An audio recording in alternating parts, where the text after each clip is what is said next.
Welcome to FitLegoGuy's top 10 tips to stay on a budget. And you're going to want to stay till the end because I think the last one, including a high yield or high interest rate savings account, is one that you don't want to miss. And it's a way that I'm able to keep both my wallet and my wife or other happy. Because if you're like me, you're trying to find the balance between buying that latest greatest, the most hype set, like a UCS barge, like the set of our lives, as some would say. Or just trying to find a set that is going to make you happy, and maybe you can't afford the little barge boy, or the big barge boy. Maybe you can find something smaller that ties into that, or something like that. That's a better price for you and better for your wallet. Because if you're always buying the biggest and best and you don't have the cash, you're just piling on unnecessarily debt, which I'm in your situation because I have a massive amount. I'm $83,000 in debt, non-Lego related mostly. I declare bankruptcy! Upgrades to the house and other things that I've done. I do own a house, so a mortgage, part of that. And then there's been upgrades and not saying no to door-to-door salesmen, things like that. And I'm not going to be talking about people going door-to-door trying to sell you Lego, because I don't think that that's as much of a problem that I've noticed. But if you do have door-to-door salesmen trying to sell you Lego, do let me know down in the comments.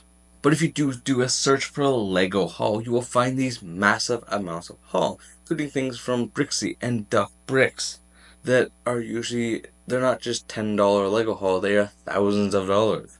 And if we try to live like them, because they make enough money and they preach don't go into debt, but we can't live like our favorite YouTuber not making as much as our favorite YouTuber. You just can't do that. So that's exactly why I wanted to give you these top 10 tips. This video is as much for me as it is for you. So follow along, hit that like, and if you have any suggestions of any other tips for anyone else, share them down in the comments. And you might look at me and you think that I'm a YouTuber. Well, the problem is, you might say that, Ted. I don't have the views, I don't have the high base, and number one, I'm not monetized, so I don't get paid, and I make absolutely $0 from doing this. I just do it for the fun and enjoyment that I have. And if I get paid in the future, great. But we're going to start with number one, which is I believe, the most important. This is a pretty top tip, and that is create a Lego budget. Now, for me, I set aside $20 out of every paycheck, which is every week. There's a small amount, and it really, if you save it, it goes a long way. That's how I was able to afford my vendor, because I spent 10 months setting aside $20 every week in a high yield savings account. And we'll talk more a little bit on that high yield savings account at the end of this video. But it really helps control your Lego spending, because if you go and you hit its sales season and you're spending not what you have in your budget, but much more, that eats into other funds that are paying off bills or not going into debt. And so if you can create that budget, whether it's $20 a week or a month, whatever that amount is for you that you can comfortably set aside, and just write down what that number is, because you can still pay off your debts, have something in that fun category, and enjoy living your life a little bit. Number two is using a Lego wish list. Now, Lego Insiders VIP, just creating a Lego account, you can create a wish list, and you just hit the heart next to the set. And often when those sets show up, about a month before they actually are released, so you can even put them on your wish list before they release. And here's tip number one of setting that budget, so you can set aside that money towards that set that is coming out, and it's already in your wish list. You just go to your wish list, add to cart when you're ready to buy, or go into the Lego store or Walmart or Target, wherever you go to buy your Lego.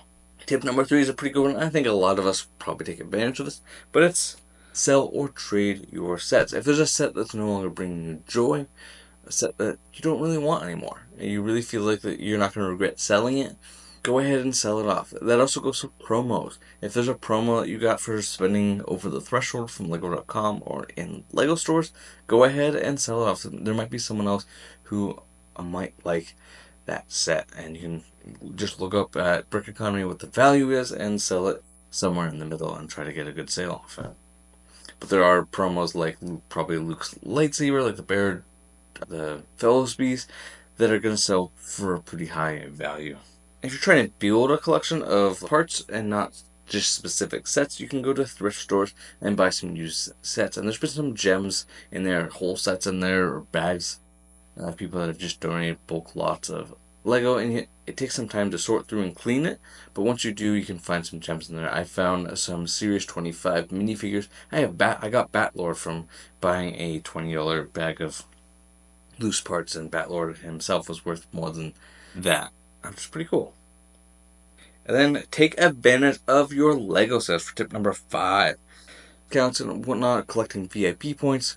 If you're gonna Target often is running a lot of discounts, and that's a good way to earn VIP because you can just scan the receipts into Lego.com and upload them, and you'll get. I think it takes 10 days to get your points, but you get 1 point per every dollar you spend at Target, and you get more. Obviously, you get more points per dollar that you spend at Lego, but it's a good alternative because Lego's not often offering sales. If they do, slight clearance prices, or they'll offer you double to quadruple and VIP points, which you can use to get some dollars off. Which does go into number 6, which is use coupons and promo codes. Now you can use the coupons that you get from Lego Insider with your VIP points, but there's other ways as well. Now, I feel like I'm not a YouTuber if I don't mention Rakuten, but seriously, I do use Rakuten. I may have used it because a YouTuber mentioned it, and I finally pulled the plug, got my $30, and then I've been using it every time I buy Lego, which is a great way to get some good cash back. And if you're already spending the money, you might as well get cash back. It works like cash back on a credit card, except that you're not putting it on a credit card. You're putting it on whatever card you have. You can use it with a debit card, and it works really well. Other way, obviously, good credit card with cash back is something I probably shouldn't be preaching, but it's a method that I use. It may not be the best method because if you don't pay off that credit card, you're just earning the extra, getting that 3% cash back. Doesn't really balance out the 30% interest that you're paying. So take that with a grain of salt. Other way is Capital One. You don't have to be using their credit card or debit card or have an account with them. I do. We'll talk about that a little bit later. Is that you can use their shopping program and earn, I think, points and you can redeem for gift cards. I think there's like Microsoft. I think there might even be a Lego gift card in there. So there's all kinds of things that if you want to redeem it, earn points and redeem it for shops that you're gonna be spending money at anyway. That's a good way. And tip, or the last coupon program that I use is Honey by PayPal, and that gets you. It searches for coupon codes and saves you a little bit of money as well. It's anything that you might have missed.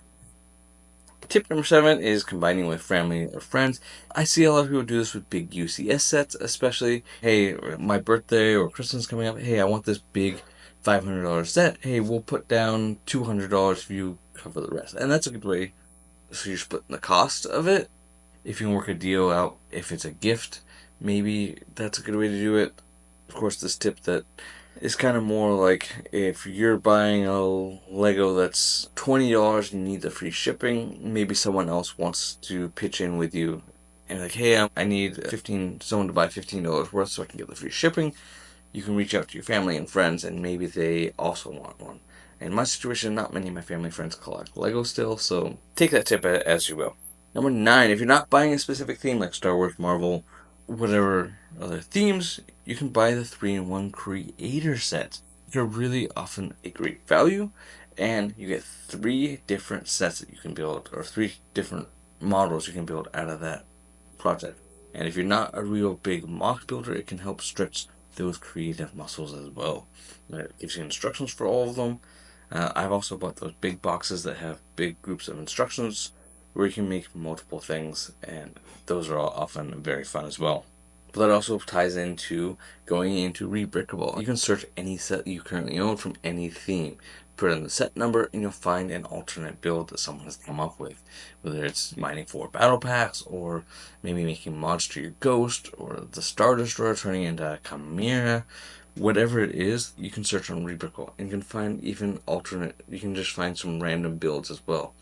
And sometimes the instructions are free, sometimes they're like $5. And I often find that they're worth the price that you pay for them. And tip number 10, tip you've stayed all the way to the end of this video for, is a high yield savings account. Now, I've mentioned it a few times, but what it does is it pays you to keep your money in there. So and it doesn't charge you for pulling out early or anything. Like, you're not setting a time limit in high time like CD or other investment. This is where you put your money, and this is a great way to use your Lego. If you're setting aside a budget of setting aside $20 a week, and you're only buying every drop. So Star Wars drops like 40 times a year. Let's just use that as an example. For me, I buy mostly Star Wars. I'll buy with Marvel. You're saving up for the August 1st wave from January to last drop was in May. From May to August 1st, you're setting aside those $20 in that every week, and it's earning at the end of every month just a little bit. Now it might only be 50 cents, but that's 50 cents that you didn't have to earn or put in yourself. So every little bit kind of adds up, and it might end up being an extra dollar or two. Like, it's not be massive. It's not gonna pay you an extra 10 grand for putting in $20 a week. Like, it's not gonna work like that. But that little extra bit does help and decreases the amount you have to put in to save up to a certain set. If that makes sense. Hopefully those tips do make sense. Let me know what your favorite one is. Write down in the comments. Leave a like on this video and subscribe for more just like this. I have a video right over here you might want to check out.